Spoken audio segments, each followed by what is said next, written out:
Welcome to Capman Academy, and our today's discussion topic is food processing and milk proteins. Right? So I hope आपको जो हमने last class में पढ़ा था about the food microbiology, आपको सारे topics जो हैं वो क्लियर हो गए होंगे. अब हम अपनी नेक्स्ट जो यूनिट है उसके ऊपर चल रहे हैं, सेगमेंट जो है which is food processing. Right? और उसमें हमारा जो फर्स्ट टॉपिक है जिसके बारे में हम प्रोसेसिंग के बारे में हम पढ़ने वाले हैं वो है मिल्क प्रोटीन्स के बारे में. इसके बाद हम देखेंगे कंटिन्यूसली कि मिल्क प्रोसेसिंग जो है फूड इंडस्ट्री में वो कैसे होती है. राइट? सो मिल्क प्रोसेसिंग से पहले we should know about the proteins और what type of the nutrients the milk contains. Right? So as we know that जो मिल्क होता है वो हमारा डेयरी प्रोडक्ट होता है. राइट? और ये एनिमल्स से प्रोड्यूस्ड होता है और इसमें मोस्टली क्या होता है, फैटी एसिड्स होते हैं, इसमें प्रोटीन होता है, इसमें कार्बोहाइड्रेट होते हैं और इसमें कैलोरीज होती हैं. इसमें जो हमारा फाइबर्स होती हैं वो डाइजेस्टिव फाइबर्स जो होती हैं वो नहीं होती हैं. राइट? इसके अलावा जो मिल्क होता है उसमें क्या प्रेजेंट होते हैं, डिफरेंट टाइप के minerals and vitamin. For example calcium, phosphorus, pantothenic acid, vitamin A present होता है, राइबोफ्लेविन प्रेजेंट होता है, विटामिन डी होता है, पोटाशियम होता है, नायसिन होता है. सी, so many types of nutrients and minerals are also present in the milk. Right? So due to these properties, because it contains fatty acids, proteins, carbohydrates, nutrients like minerals and the vitamins, जो milk होता है इसको बोला जाता है complete food. Complete food in the sense कि it contains all the nutrients which are required by an human being for daily need. Right? So that is why it is called complete food. अगर आप milk diet लेते हो सुबह शाम, अगर आप सिर्फ मिल्क ही कंज्यूम कर रहे हो, so you are taking kind of a complete diet. So आपको किसी और चीज़ के ऊपर डिपेंड नहीं होना पड़ता है, but still you have to change your diet because milk जो होता है उसमें और जो होते हैं अदर्स, क्योंकि हमें और भी मिनरल्स जो होते हैं वो चाहिए होते हैं, विटामिन चाहिए होते हैं, एनर्जी जो होती है हमें और सोर्सेज से भी चाहिए होती है. सो दैट इज़ वाई कि हम मिल्क के ऊपर डिपेंड नहीं रह सकते हैं, but yes we can consider the milk as a complete food which contains all types of the nutrients which are mostly required for the growth of the body. Fine?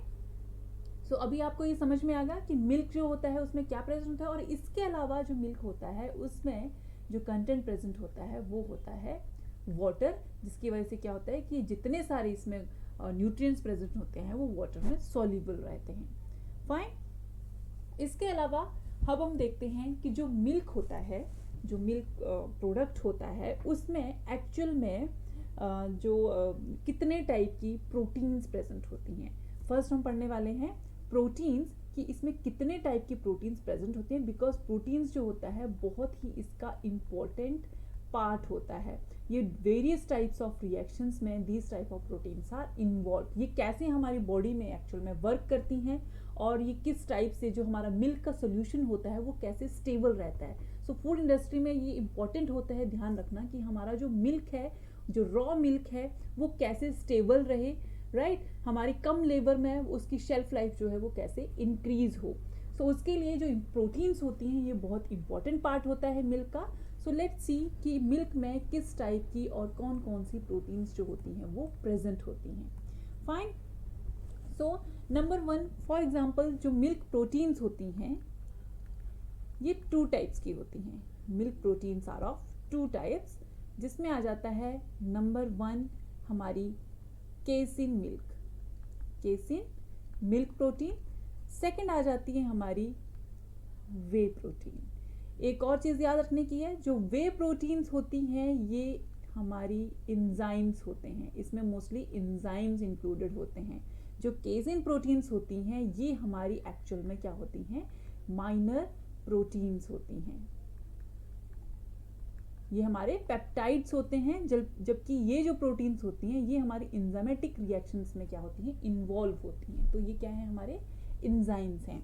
और total जो milk proteins होती हैं उसमें जो केसिन्स होती हैं वो total 76 से लेके 86% पार्ट जो होता है वो केसिन प्रोटीन का होता है, और वे प्रोटीन का जो पार्ट होता है 14 to 24% होता है. राइट। सो कंसंट्रेशन जो होती है केसिन प्रोटीन्स की मिल्क में ज़्यादा होती है as compare to whey protein. But you need to remember जो न्यूट्रिशियस होती है वो हमारी क्या होती है, वे प्रोटीन्स होती हैं, क्योंकि इसमें इंजाइम्स प्रेजेंट है जो मेटाबॉलिक जो होती हैं एक्टिविटीज़ करती हैं। और जो वे प्रोटीन्स होती हैं वो उनमें जो प्रोटीन कंटेंट होता है हाई होता है, तो इसलिए इनको क्या किया जाता है, डायरेक्ट इनको रॉ प्रोटीन को एक्सट्रैक्ट करके इनको एज अ सप्लीमेंट्स लिया जाता है। फाइन, बट केजिन के साथ ऐसा नहीं होता है। अब इसमें हम इम्पॉर्टेंट चीज़ देखते हैं कि केसिन प्रोटीन्स जो होती हैं हमारी वो कितने टाइप की होती हैं और जो वे प्रोटीन्स होती हैं वो कितने टाइप की होती हैं। फाइन, तो इसमें सबसे पहले आ जाता है हमारा केसिन प्रोटीन्स, हम पहले देखते हैं सबसे पहले। तो उसमें नंबर 1 पे आ जाती है हमारी केसिन प्रोटीन की type which is called alpha caseins. Alpha caseins, और अल्फा केसिन्स जो होती हैं ये भी क्या होती हैं, 2 टाइप की होती हैं, जिसमें आ जाती है अल्फा S1, अल्फा S2। बहुत इंपॉर्टेंट पार्ट है ये, अगर आपको डाउट हो तो आप मुझसे पूछ सकते हो, और ये क्वेश्चन जो हैं यहाँ से आते हैं, इसलिए इसको बहुत ध्यान से आप समझना। फाइन, तो अल्फा केसिन्स जो होती हैं वो 2 टाइप की होती हैं, alpha S1, alpha S2। Second जो हमारी केसिन प्रोटीन होती है वो आती है beta casein, which is beta caseins. Fine, और जो थर्ड आती है हमारी उसको बोलते हैं gamma casein protein. Then fourth type की जो केसिन प्रोटीन प्रेजेंट होती है मिल्क में वो आती है हमारी कापा केसिन्स, राइट। सो केसिन्स प्रोटीन, क्वेश्चन आ जाता है कि केसिन प्रोटीन्स जो हैं वो कौन सी हैं, तो you should know alpha caseins, beta caseins, gamma caseins, kappa caseins, all are casein proteins. Even alpha S1, alpha S2 is also a casein protein and they are the type of alpha caseins. So ये आपको बहुत याद रखना पड़ेगा, क्योंकि कई बार केसिन्स को वे के साथ क्या कर दिया जाता है, कंफ्यूज करके क्वेश्चन पूछ लिया जाता है।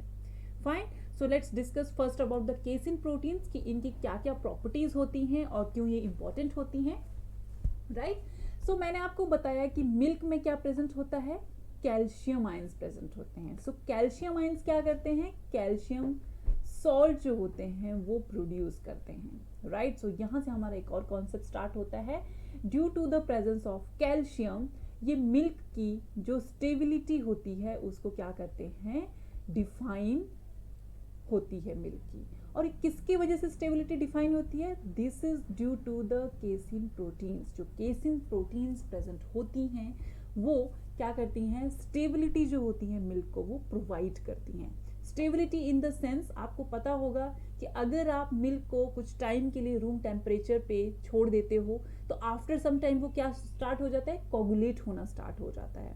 Why, because there are changes in the alpha caseins, beta caseins, gamma casein and kappa caseins protein structure, right. और वो क्यों होता है, that is due to the presence of calcium salts. जो कैल्शियम सॉल्ट्स जो होते हैं मिल्क में प्रेजेंट होते हैं वो केसिन्स के साथ क्या करते हैं, उसकी सॉल्युबिलिटी को इंटरफेयर करते हैं, उसको अनस्टेबल बनाते हैं। फाइन, सो इसमें एक हमारा कॉन्सेप्ट आ गया कैल्शियम सॉल्ट का एंड सेकंड है हमारा केसिन्स का। अब हम देखते हैं कि इनकी इंटरेक्शन कैसी होती है, कौन सी केसिन होती है जो कैल्शियम सॉल्ट के साथ मिलके उसको स्टेबल बनाती है और कौन सी केसिन होती है कैल्शियम सॉल्ट के साथ मिलके उसको अनस्टेबल बनाती है। This is a very important topic, इसमें से क्वेश्चन आते हैं। फाइन, सो हमारा फर्स्ट नंबर, सबसे पहले हम इसकी परसेंटेज देख लेते हैं। जो मिल्क में जो होती है केसिन प्रोटीन्स, मोस्टली अल्फा केसिन्स जो होती है 60% पार्ट जो होता है हमारा अल्फा केसिन का होता है। बीटा केसिन का 25 से लेके 35% पार्ट जो होता है वो बीटा केसिन प्रोटीन का होता है। गामा केसिन प्रोटीन का 3 से लेके 7% जो होता है पार्ट होता है। और कापा का जो होता है कापा केसिन का, उसका 8 to 15% से लेके पार्ट मिल्क में प्रेजेंट होता है। तो सबसे ज्यादा जो प्रेजेंट होती हैं वो होती है हमारी अल्फा केसिन्स, राइट। तो इसमें से एक और क्वेश्चन बन गया कि हमारी परसेंटेज वाइज जो पार्ट होता है केसिन प्रोटीन्स का वो किसका सबसे ज्यादा होता है, किसका सबसे कम होता है। तो सबसे कम पार्ट जो होता है वो हमारी गामा केसिन्स होती हैं। इसको हम एज अ स्टेप वाइज एक ऑर्डर में भी लिख सकते हैं कि गामा केसिन्स जो होती हैं वो सबसे कम होती है, lower than what, kappa caseins, lower than what?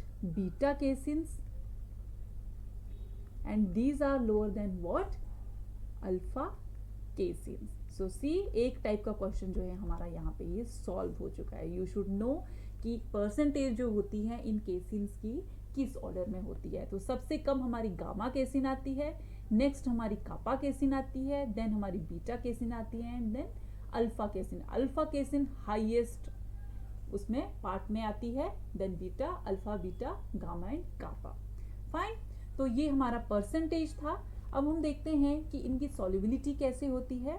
So remember, जो अल्फा केसिन्स होती हैं ये कैल्शियम आयंस के साथ इंटरेक्ट करती हैं. इनकी प्रेजेंस में जब अल्फा केसिन्स एग्जिस्ट करती हैं, प्रेजेंट होती हैं, तो ये क्या करती हैं? हमारे मिल्क को प्रेसिपिटेट कर देती हैं, मिल्क को प्रेसिपिटेट, कोगुलेट कर देती हैं.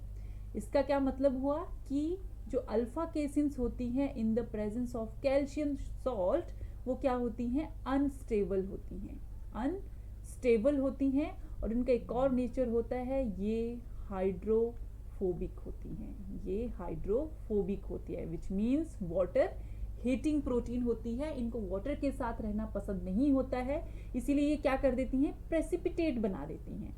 फाइन. और किसके प्रेजेंस में हो रहा है? इन the presence of calcium ions. Right. तो हमारी फर्स्ट जो कैटेगरी है अल्फा केसिन्स की, वो क्या है? अनस्टेबल प्रोटीन्स हैं जो कैल्शियम सॉल्ट की प्रेजेंट में मिल्क को प्रेसिपिटेट कर देती हैं, उसकी कर्डलिंग कर देती हैं. फाइन. अब हमारी जो नेक्स्ट आती है विच इज बीटा केसिन्स. बीटा केसिन्स जो होती है इसका नेचर भी क्या होता है? हाइड्रोफोबिक होता है. This is also water hating protein, और in the presence of calcium ions this also precipitate milk. तो ये भी क्या करती हैं? मिल्क को कोगुलेट कर देती हैं कैल्शियम आयन की प्रेजेंट में. तो ये भी, इससे भी क्या हो रहा है? मिल्क अनस्टेबल हो रहा है. इससे मिल्क की स्टेबिलिटी जो हो रही है वो लोअर हो रही है. Fine. Stability in the sense, हमने मिल्क को देखा होगा, आप इस पिक्चर में भी देख सकते हो कि इसमें देखो ये कितना एक प्रॉपरली डिजॉल्व सोल्यूशन है, डिस्पर्स सोल्यूशन है, जिसमें प्रोटीन्स, कार्बोहाइड्रेट्स, फैट्स का और जो वाटर है वो इक्वली डिस्पर्स्ड है. राइट. सो इसमें मिल्क में, इस पूरे टोटल 1 ग्लास ऑफ मिल्क में जो केसिन्स हैं, जिसमें से हमने अल्फा एंड बीटा देख लिया, इन the presence of calcium salt, वो क्या है? अनस्टेबल हैं. अगर वो अनस्टेबल हैं तो वो क्या करेंगी? हाइड्रोफोबिक इन द नेचर हैं और वो कोगुलेट कर देंगी. फाइन. अब उसके बाद नेक्स्ट हमारी प्रोटीन आ जाती है विच इज गामा केसिन्स. जो गामा केसिन्स होती हैं वो एक्चुअली बीटा का ही पार्ट होती हैं, और ये भी किस नेचर में होती हैं? Hydrophobic in nature. Again water hating nature होता है इनका, और in the presence of calcium ions ये भी क्या करती हैं? मिल्क को प्रेसिपिटेट कर देती हैं. अगेन उसकी जो कोलाइडल सॉल्युबिलिटी है उसको लो कर देती हैं. राइट. तो उसको अनस्टेबल करती हैं. फाइन. तो ये हमने 3 प्रोटीन्स के बारे में पढ़ लिया, अल्फा, बीटा एंड गामा. तीनों की तीनों कैल्शियम में क्या होती हैं? इन the presence of calcium milk को अनस्टेबल बनाती हैं और उसको कोगुलेट कर देती हैं, प्रेसिपिटेट कर देती हैं. तो इस बेसिस पे क्वेश्चन आ जाता है, which are the proteins responsible for the coagulation of milk in the presence of calcium ions. तो इसमें कौन सी आती हैं? हमारी alpha caseins, beta caseins and gamma caseins. Right. So ये आपको समझ में आ गया. अब हमारी जो लास्ट प्रोटीन आती है which is kappa caseins, and this is the very important casein protein. Y?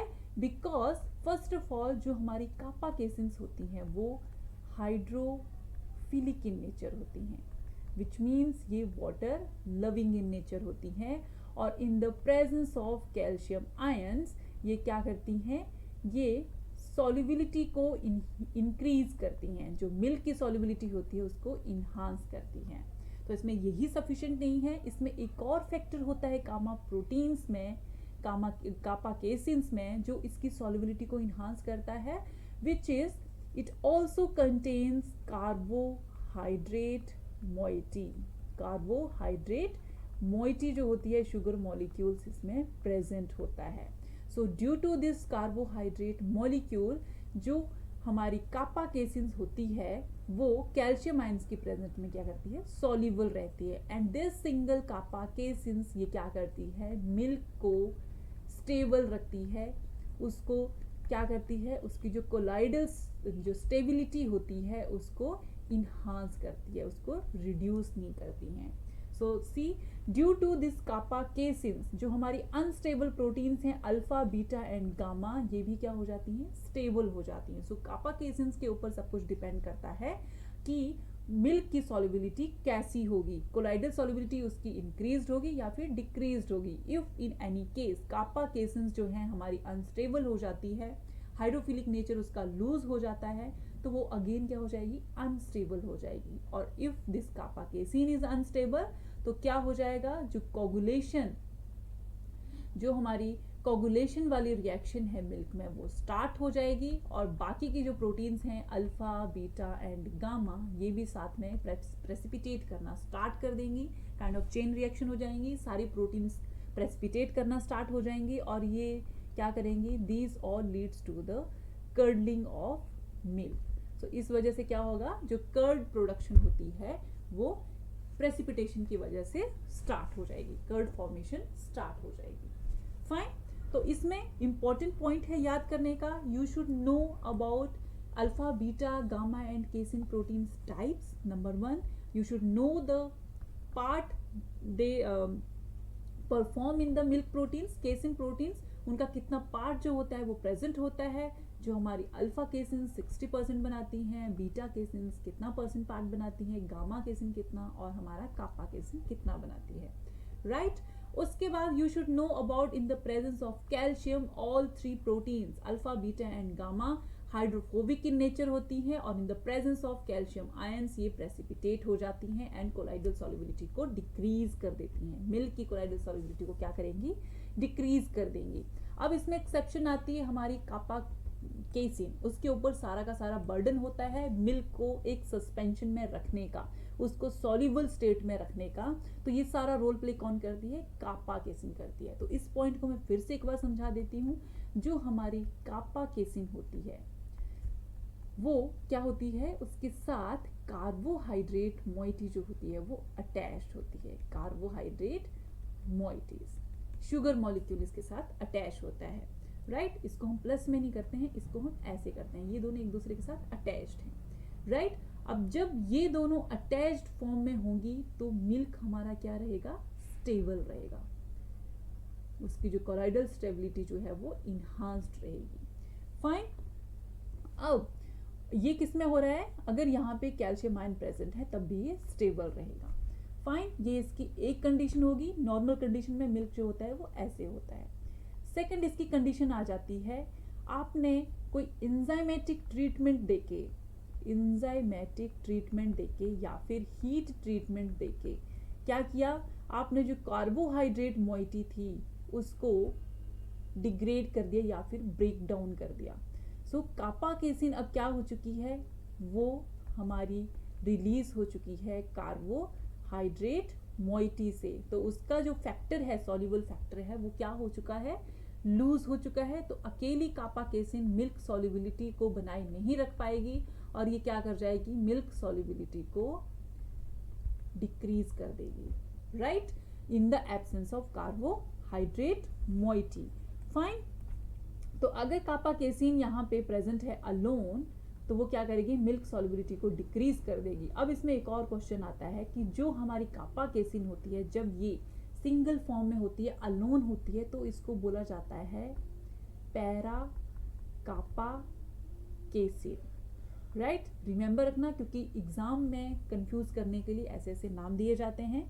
So para kappa casein का मतलब क्या है कि हमारी जो केसिन प्रोटीन है, कापा केसिन प्रोटीन है, वो अलोन है, उसके साथ कार्बोहाइड्रेट मोइटी अटैच नहीं है, और पैरा कापा केसिन का नेचर क्या होगा, हाइड्रोफिलिक नेचर होगा, हाइड्रोफिलिक नेचर होगा, वाटर, सॉरी हाइड्रोफिलिक नहीं, हाइड्रोफोबिक नेचर होगा, वाटर हीटिंग नेचर हो जाएगा, like alpha beta and gamma. अब all 4 proteins are hydrophobic in nature, तो कैल्शियम आयंस के प्रेजेंट में ये सारी की सारी क्या करेंगी, प्रेसिपिटेट कर देंगी, और मिल्क का जो नॉर्मल जो फॉर्म है, सस्पेंशन है, वो डिसरप्ट हो जाएगी और वो क्या बना देगी, कर्ड फॉर्मेशन कर देगी, कर्डलिंग हो जाएगी मिल्क में।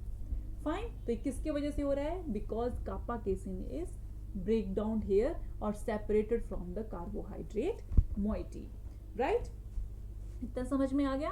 अब इसमें एक और चीज याद रखने की है, यू कैन रिमेंबर दिस, इसमें कार्बोहाइड्रेट मोइटी जो होती है वो कौन सी प्रेजेंट होती है। फाइन, तो इसमें कार्बोहाइड्रेट मोइटी आ जाती है हमारी गैलेक्टोज, या फिर इसमें प्रेजेंट हो सकता है ग्लैक्टोसामीन, राइट, या फिर इसमें प्रेजेंट होते हैं हमारे एन एसिटाइल न्यूरामिक एसिड। सो इस टाइप के मोइटी जो होती हैं वो हमारी कार्बोहाइड्रेट मोइटी में प्रेजेंट होती हैं। तो ये सारी क्या होती हैं, कार्बोहाइड्रेट मोइटी में प्रेजेंट होती हैं और ये कापा केसिन के साथ मिलकर सॉल्युबिलिटी जो होती है, मिल्क की कोलाइडल स्टेट जो होती है उसको बनाए रखती है।